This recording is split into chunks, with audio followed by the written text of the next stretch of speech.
हे बघ ही वांग्याचं रोप असतंय, याला वांगे येते ती गोल गोल. ए मला काही माहित नाही काय तवा. बर जाऊ दे, ही मिरची द्या, ह्याला मिरच्या लांबक्या लांबक्या हिरव्या लाल मिरच्याचे त्याला. अरे मी काय दुबईवर आली काय, माहित नाही काय मला. लय असली माहिती करते नाटकार लागली. हो ही भेंडीचं झाड आहे, याला भेंडी त्यात लांबक्या लांबक्या हिरव्या हिरव्या.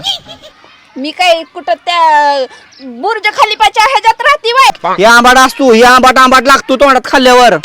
ए मी काय राजस्थानच्या त्या वाळूत राहते वय, मला काय माहित नाही काय. बरं जाऊ दे. हो की शेवगा असतो, ह्या घ्या मोठं लांबक्या लांबक्या शेंगा लागते त्याला हिरव्या हिरव्या. हा आणि बी असते आतमध्ये. बरोबर बोलला बघ, लय हुशार आहे बघ तू. खायला का लेकरू. हे बढिया रताळी रताळी. हो रताळी. हे तुझ्या आईचं वाकड्या तोंडाचं, तुझ्या खरपुड्या तोंडाचे माकड म्हणले ही रताळी काय? हा अगं मटके मटकी. आणि लय लागली शिकवायला येतात तुला रताळी पण रताळी. इथं आली माझ्या संग शेती शिकायला.